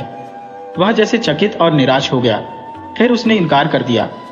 फिर उसे समझाने के इरादे से वह अपनी संभावित जिंदगी के बारे में बात करने लगी। यह पक्का है कि मैं अब 5 या 6 साल से ज्यादा नहीं जीने वाली। मैं 73 के आसपास तो हूं ही और अपनी उम्र को देखते हुए इतनी मजबूत भी नहीं हो। अभी उस दिन शाम को ही मुझे लग रहा था कि मैं मरने वाली हो, तो मुश्किल से रेंग कर अपने बिस्तर तक पहुंच पाई थी मैं। लेकिन शीको उसकी बातों में आने वाला नहीं था। रहने भी दो बूढ़ी अम्मा, तुम तो चर्च की मीनार जैसी मजबूत हो। कम से कम 100 साल की उम्र तक जियोगी। तुमसे पहले तो मैं ही कब्र में पहुंचूंगा तुम्हारी आंखों के सामने। पैसों के बारे में बातचीत करते पूरा दिन बीत गया और बुढ़िया क्योंकि झुकने को तैयार ही नहीं हो रही थी, इसलिए जमींदार 50 क्राउन देने को राजी हो गया। उसने जोर दिया कि वह इस सौदेबाजी के लिए उससे 10 क्राउन अलग से लेगी। 3 साल बीत गए और बूढ़ी औरत जस की तस बनी रही। उसे देखकर लगता था कि उसकी उम्र एक दिन भी नहीं ढली थी। शीको निराश था। उसे लग रहा था जैसे वह 50 बरस से उसे सालाना रकम दे रहा है, जैसे वह उसकी बातों में आ गया था, उससे मात खा गया था और बर्बाद हो गया था। समय समय पर वह सालाना रकम पाने वाली बुढ़िया को उसी तरह देखने जाता था जैसे कोई जुलाई में यह देखने जाता है कि फसल कब शुरू हो सकती है। वह जब भी उससे मिलती उसमें सयानेपन का भाव होता और उसे देखकर कोई यही सोचता कि वह अपने आप को उस चाल के लिए बधाई दे रही थी जो उसने उस जमींदार के साथ चली थी। यह देखकर कि वह तो काफी दुरुस्त और भली चंगी लग रही है, वह बहुत जल्दी अपनी छोटी दुपहिया घोड़ा गाड़ी में यह बड़बड़ाता हुआ सवार हो जाता। तुम कभी मरोगी नहीं क्या वैशी बुढ़िया? उसकी समझ में नहीं आ रहा था कि वह क्या करे। वह जब भी उसे देखता उसका मन करता कि उसका गला घोंटते। वह उसे बहुत नफरत से देखने लगा था। यह उस किसान की नफरत थी जिसे लूट लिया गया हो। अब वह उससे छुटकारा पाने की तरकीब ढूंढने लगा। एक दिन वह फिर उससे मिलने आया। वह उसी तरह अपने हाथ मल रहा था जैसे उस पहले दिन जब वह यह सौदा लेकर आया था। कुछ देर बतियाने के बाद वह बोला, तुम जब अप्रैल में होती हो तो कभी मेरे यहाँ आकर थोड़ा खाना वाना क्यों नहीं खाती? लोग इस बारे में बातें कर रहे हैं और कह रहे हैं कि हम में खटपट हो गई है। इससे मुझे दुख होता है। तुम्हें पता है, अगर तुम आओगी तो तुम्हारी जेब से कुछ नहीं जाएगा, क्योंकि मैं खाने की कीमत नहीं देखता। जब तुम्हारा मन हो आ जाना। तुमसे मिलकर मुझे बहुत खुशी होगी। बुजुर्ग मदर मैगलॉयर से दोबारा कहने की जरूरत नहीं पड़ी और एक दिन छोड़ अगले दिन ही, जब वह बाजार का दिन होने के कारण वैसे ही अपने कोचवान के साथ अपनी टमटम में जा रही थी, उसने बिना किसी संकोच के शीको के अस्तबल में अपनी गाड़ी खड़ी की और वादे के मुताबिक खाने के लिए अंदर चली गई। सराय मालिक उसे देखकर खुश हो गया। उसने उसके साथ किसी राजकुमारी जैसा व्यवहार किया। उसने खाने में उसे भुना चिकन, ब्लैक पुडिंग, बकरे की टांग, बेकन और पत्ता गोभी दी, लेकिन उसने न के बराबर ही खाया। वह हमेशा कम ही खाती थी और आमतौर पर थोड़े से सूप तथा डबल रोटी के सूखे टुकड़ों पर लगे मक्खन से गुजारा करती थी। शीको निराश हो गया। उसने उस पर जोर दिया कि वह और खाए, लेकिन उसने मना कर दिया। उसने पी भी न के बराबर ही और कॉफी के लिए भी मना कर दिया। तब शीको ने उससे पूछा, लेकिन तुम थोड़ी सी ब्रांदी या दारू तो लोगी ही ना? देखो, जहां तक इसका सवाल है तो मैं नहीं सोचती कि मैं इसके लिए मना करूंगी। और इस बात पर उसने आवाज दी, रोजाली, सबसे उम्दा ब्रांदी लाओ, खास वाली। तुम्हें पता है ना? नौकरानी कागजी अंगूर की पत्ती की सजावट वाली एक लंबी बोतल लेकर हाजिर हुई और शीको ने 2 गिलास भर दिए। बस पीकर देखो, तुम्हें यह अव्वल दर्जे की लगेगी। भली औरत ने उसे धीरे धीरे चुस्की लेकर पिया ताकि उसका मजा और भी देर तक बना रहे। और जब उसने अपना गिलास खत्म किया तो आखिरी बूंद तक निचोड़ ली। फिर उसने कहा, हाँ, बिल्कुल अव्वल दर्जे की है। उसके यह कहने के ठीक पहले ही शीको उसका गिलास दोबारा भर चुका था। वह मना करना चाहती थी, लेकिन तब तक बहुत देर हो चुकी थी। उसने पहले गिलास की तरह इसे भी धीरे धीरे पिया। फिर शीको ने उससे तीसरे गिलास के लिए कहा। उसने मना किया, लेकिन शीको जोर देने लगा, बहुत हल्की है, दूध की तरह। मैं 10-12 गिलास पी सकता हूं और मुझे कुछ नहीं होगा। ये चीनी की तरह उतर जाती है और बाद में इससे सिरदर्द भी नहीं होता। लगता है कि जीभ पर ही भाप बनकर उड़ गई। इससे बढ़िया चीज तुम्हें पीने को नहीं मिल सकती। अंततः बुढ़िया ने उसे ले लिया, क्योंकि वह सचमुच और पीना चाहती थी, पर उसने आधा गिलास शराब छोड़ दी। फिर शीको ने बेहद उदारता दिखाते हुए कहा, देखो, तुम्हें इसका स्वाद इतना अच्छा लगा है तो मैं तुम्हें इसकी एक छोटी बोतल दूंगा, क्योंकि मैं यह दिखाना चाहता हूं कि तुम और मैं अब भी अच्छे दोस्त हैं। फिर बुजुर्ग औरत ने शीको से विदा ली। उसे शराब का हल्का नशा हो चला था। अगले दिन सराय मालिक बुजुर्ग औरत के आंगन में पहुंचा। उसने अपनी टमटम से लोहे के छल्ले वाला एक छोटा पीपा उतारा। उसने जोर दिया कि बूढ़ी औरत उसे छक कर देखे, ताकि उसे विश्वास हो जाए कि यह वही स्वादिष्ट शराब थी। और जब उन दोनों ने तीन गिलास पी लिए तो जाते जाते वह बोला, देखो, पता है, जब ये सारी खत्म हो जाए तो अभी और भी बची हुई है। संकोच मत करना, क्योंकि मैं बिल्कुल भी बुरा नहीं मानूंगा। जितनी जल्दी ये खत्म होगी उतनी ज्यादा खुशी मुझे होगी। 4 दिन बाद वह फिर आया। बूढ़ी औरत अपने दरवाजे के बाहर बैठी अपने सूप के लिए डबल रोटी काट रही थी। वह उसके पास गया और अपना मुंह उसके मुंह के पास ले गया, ताकि उसकी सांस को सूंघ सके। जब उसे शराब की गंध आई तो वह बहुत खुश हुआ। मैं समझता हूं कि तुम मुझे उस खास चीज का 1 गिलास तो दोगी ही ना, उसने कहा। और उन दोनों ने 3 गिलास शराब पी। लेकिन जल्दी ही बाहर यह कानाफूसी होने लगी कि मदर मैग्लॉयर को अकेले ही पीने की आदत हो गई है। वह धुत हो जाती है। उसे उसकी रसोई में, फिर उसके आंगन में, फिर इलाके की सड़कों पर से उठाया गया और अक्सर लट्ठे की तरह उसके घर पहुंचाया गया। शीको अब उसके पास नहीं जाता था, और जब लोग उससे उसके बारे में बात करते तो वह परेशान सा कहता था। यह सचमुच अफसोस की बात है कि उसने इस उम्र में पीने की आदत पाली। लेकिन जब लोग बूढ़े हो जाते हैं तो उनका कोई इलाज नहीं हो सकता। यह शराब तो कुछ समय में उसकी मौत बन जाएगी। यह सचमुच उसकी मौत बन गई। अगली सर्दी में वह मर गई। क्रिसमस के आसपास वह बेहोश होकर बर्फ में गिर गई और अगली सुबह मृत पाई गई। जब शीको फार्म का कब्जा लेने आया तो उसने कहा, बहुत बेवकूफ़ी की उसने। अगर उसने पीना न शुरू किया होता तो अभी 10 साल तो जरूर जीती।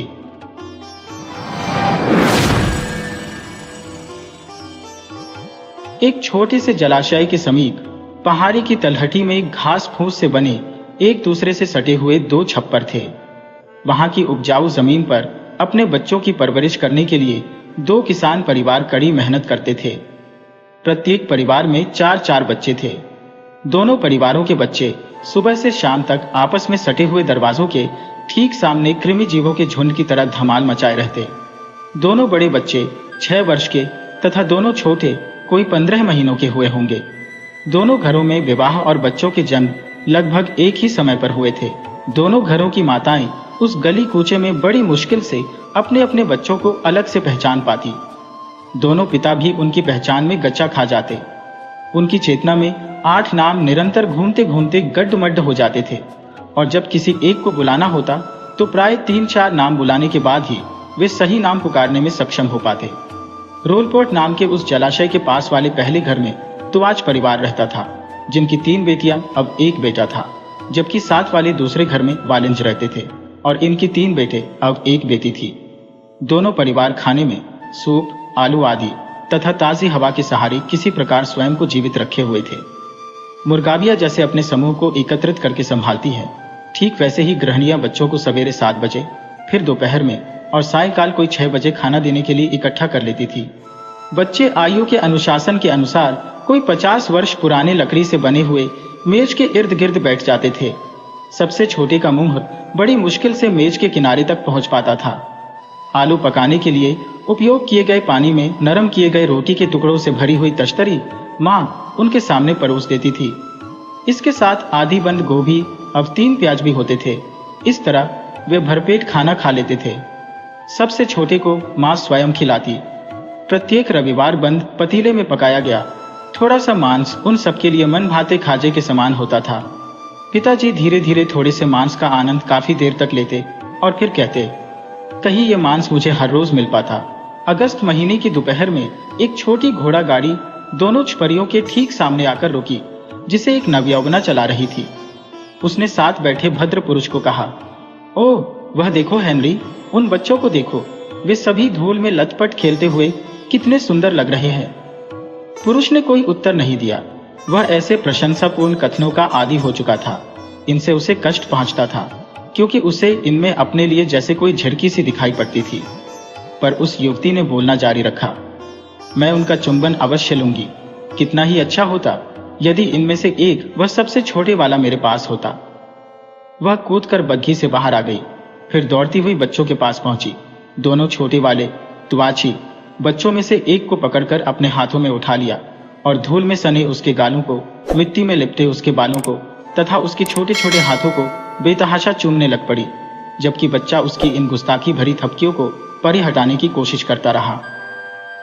इसके बाद वह अपनी बग्घी में वापस आ गई और बग्घी धीरे धीरे दूर जाती हुई आंखों से ओझल हो गई। पर वह अगले ही सप्ताह फिर लौट आई। इस बार वह जमीन पर नीचे बैठ गई। उसने बच्चे को गोद में लेकर स्वादिष्ट व्यंजन खाने को दिए तथा दूसरे बच्चों को टफियां बांटी। इस बीच उसका पति बग्घी में धैर्यपूर्वक प्रतीक्षा करता रहा। वह फिर से लौटकर आई।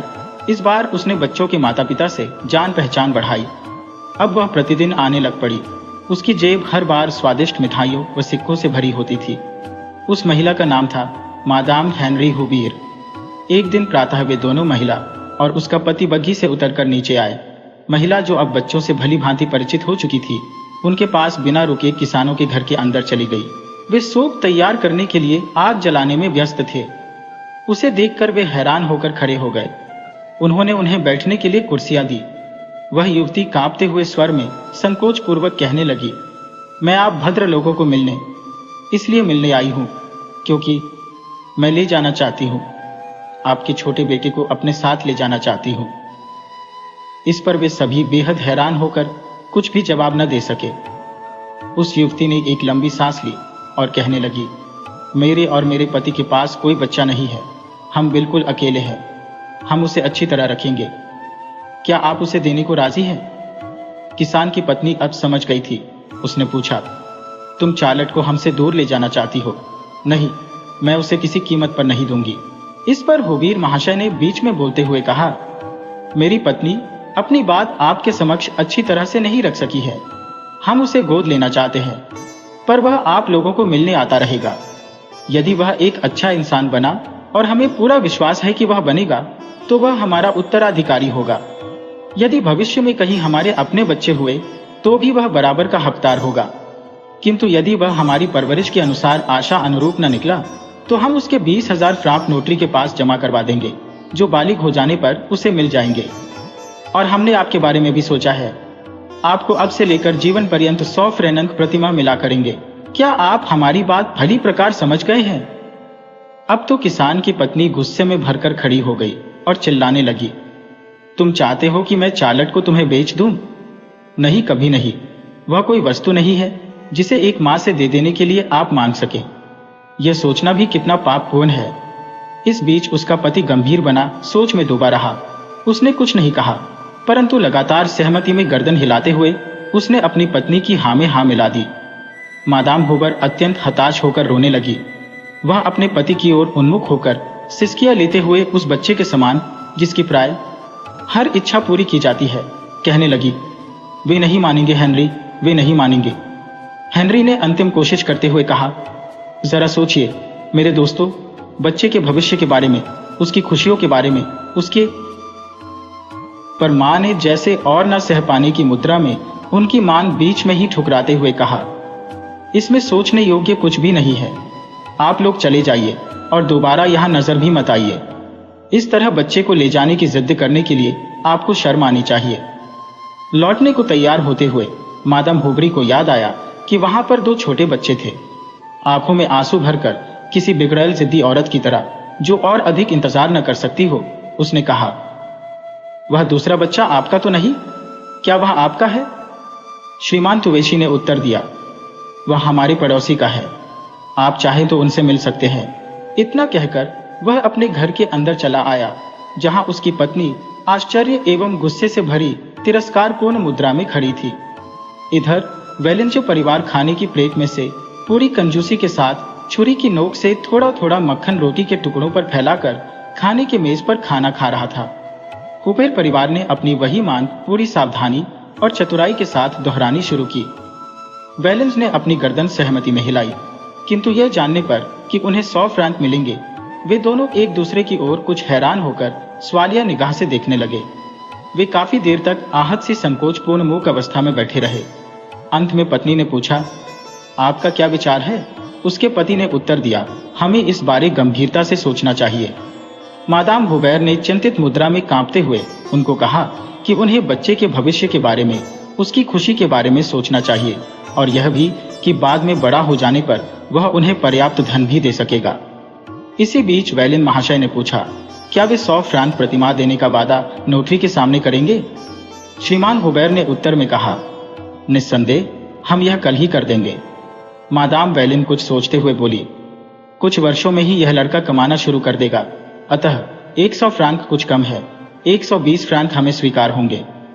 मादाम हुबैर ने धैर्यहीनता की स्थिति में झटपट 20 फ्रैंक की वृद्धि मान ली, क्योंकि वह बच्चे को और अधिक विलंब किए बिना ले जाना चाहती थी। उसने बच्चे के माता पिता को 100 फ्रैंक उपहार स्वरूप भेंट किए तथा उसके पति ने सहमति पत्र लिखा। मेयर और एक पड़ोसी गवाही के लिए बुला लिए गए। खुशी में पागल हुई वह युवती रोते बिलखते हुए बच्चे को वहां से दूर ले गई, जैसे कि वह दुकान में रखा हुआ कोई खिलौना हो, जो कि उस युवती के मन को भा गया था। उधर अपने घर की दहलीज पर खड़े खड़े तुआची परिवार उससे दूर जाते हुए देखता रहा। वे इस समय कठोर एवं खामोश मुद्रा में थे। संभवतः अपने इनकार करने पर उन्हें अब मलाल हो रहा था। बच्चों को बेचती नहीं, भले ही मैं अमीर नहीं हूं, पर मैं अपनी संतान को नहीं बेचती। साल दर साल कई साल तक यही कुछ होता रहा। दूसरों को सुनाने के लिए वह निरर्थक दृष्टांत ऊंचे स्वर में देती रहती थी। वह दूसरों की अपेक्षा स्वयं को अधिक श्रेष्ठ समझने लग पड़ी, क्योंकि उसने अपने बेटे चार्लट को बेचा जो नहीं था। लोग भी उसके बारे में कहते थे, हालांकि इस सौदे में बहुत लालच था, पर फिर भी इसने एक अच्छी मां जैसा बर्ताव किया। लोग उसका नाम उदाहरण के रूप में लेते थे, और चार्लट, जो कि अब कोई 18 वर्ष का हो रहा था, दूसरे युवकों की अपेक्षा स्वयं को श्रेष्ठ मानता था। उसके पालन पोषण में उसका यह विचार हमेशा दृढ़ होता रहा कि वह औरों से अलग है, क्योंकि उसका सौदा नहीं किया गया था। वेलिन परिवार शालीनता से सुविधापूर्वक रह रहा था, जिसका श्रेय उन्हें मिल रही नियमित आय को था। यही कारण था कि त्वेची परिवार में बहुत घमंड एवं आक्रोश आ गया था, और वे गरीबी में डूबे हुए थे। उनका बड़ा बेटा सेना में भर्ती होकर दूर चला गया था, तथा दूसरे बेटे का देहांत हो गया था। अब वृद्धावस्था में उनकी वह अपनी दोनों छोटी बहनों की देखभाल करने के लिए एकमात्र चार्लट ही उनके साथ था। वह 21 वर्ष का हुआ होगा जब एक सुबह एक बड़ी सी राजसी गाड़ी उन दोनों झोपड़ियों के सामने आकर रुकी। उसमें से सोने की चेन वाली घड़ी पहने एक नवयुवक उतरा, और उसने श्वेत बालों वाली एक वृद्धा को हाथ का सहारा देकर गाड़ी से उतारा। इस वृद्धा महिला ने उसे इशारे से बताया, ये है मेरे बेटे, दूसरे वाला घर। और वह वेलिंज के घर में ऐसे चला आया मानो उसका अपना ही घर हो। वहां वृद्धा माँ अपने कपड़े धो रही थी। पिता, जो कि अब कमजोर हो चले थे, आग के पास बैठे आग तपते हुए ऊँघ रहे थे। उन दोनों ने ऊपर की ओर देखा तो नवयुवक बोला, हेलो पापा। हेलो माँ। वे दोनों हैरान होकर खड़े हो गए। माँ इतनी भावुक हो गई कि साबुन की चक्की उसके हाथ से छूटकर पानी में जा गिरी, और उसने हकलाते हुए कहा, क्या तुम वही हो मेरे बेटे? क्या तुम वही हो मेरे बेटे? उस युवक ने अपनी मां को बाहों में उठा लिया और स्नेहपूर्वक चूम लिया। वह बार बार कही जा रहा था, हेलो मां, हेलो मां। इसी बीच वृद्ध पुरुष कंपक पाते धीमे स्वर में बोला, मैंने तुम्हें कभी नहीं खोया, तो तुम लौट आए हो जीव, जैसे कि उसने उसे पिछले महीने ही देखा हो। जब उन्होंने एक दूसरे को पहचान लिया तो माता पिता उसे बाहर बस्ती में घुमाने ले गए। उन्होंने उसे मेयर, उप मेयर, पुजारी तथा विद्यालय के अध्यापक जी से मिलवाया। इधर चार्लट अपनी झोपड़ी की दहलीज पर खड़ा उन्हें जाते हुए देख रहा था। शाम को भोजन के समय उसने अपने माता पिता को कहा, उन्हें जीन वेलिन को साथ ले जाने देना तुम्हारी मूर्खता थी। उसकी मां गुस्से में बोली, मैं अपना बेटा नहीं बेचने वाली। इस पर उसके पिता चुप रहे। चार्लट बोलता ही रहा, कितने शर्म की बात है कि मेरी कुर्बानी इस तरह दे दी गई। अब तो उसके पिता भी गुस्से से बोले, तो तुम्हें रोकने के लिए हमें जिम्मेवार समझते हो? और नवयुवक ने धृष्टतापूर्वक उत्तर दिया, हाँ, मैं ऐसा ही मानता हूं। आप लोग स्वार्थी हैं। आप जैसे माँ बाप बच्चों का जीवन तबाह कर देते हैं। यदि मैं आप लोगों को छोड़कर कहीं चला जाऊं तो ऐसा करना सही ही होगा। उसकी माँ अब तश्तरी में आंसू बहाए जा रही थी और खाना खाते हुए सूप से भरे चम्मच से आधा सूप गिराती हुई शोक मनाए जा रही थी। यह सिला मिलता है जब माँ बाप बच्चों की परवरिश में स्वयं को खपा देते हैं। उसने ने कठोरता से कहा, जो मैं आज हूं इसकी बजाय कितना अच्छा होता यदि मैं पैदा ही ना हुआ होता। जब मैंने आज सुबह जीन वैलन को देखा तो मुझे लगा जैसे मेरे सिर पर जोर से प्रहार किया गया हो। मैंने स्वयं से कहा, जो आज वो है वह मैं होता। ये कहते हुए वह खड़ा हो गया। मेरे लिए इस तरह यहाँ और अधिक रह पाना अब उचित नहीं होगा, क्योंकि मैं हर समय गिले शिकवे करते हुए आपका जीना दूभर कर दूंगा। जो कुछ भी आपने मेरे साथ किया है मैं उसके लिए आप लोगों को कभी माफ नहीं कर सकूंगा। दोनों वृद्ध पूरी तरह टूटे हुए आंसुओं में डूबे हुए मौन थे। उसने बोलना जारी रखा, नहीं नहीं, इस विचार के साथ यहाँ रहना बहुत पीड़ाजनक होगा। मुझे जाना चाहिए और किसी दूसरी जगह जीवनयापन करना चाहिए। उसने दरवाजा खोला। कितना सारा शोर घर के अंदर आया। उधर वेलिंजस परिवार बेटी के लौट आने की खुशी में समारोह मना रहे थे। चार्लट ने जोर से पांव पटके अपने माँ बाप की तरफ मुड़ा और चिल्लाया, किसान! और वह रात्रि के अंधेरे में खो गया। वीडियो अच्छी लगी हो तो इसे लाइक करें और ऐसी ही मजेदार कहानियों के लिए चैनल को सब्सक्राइब करें और बेल आइकन दबाएं। ज़्यादा से ज़्यादा अपने दोस्तों को शेयर करें। धन्यवाद।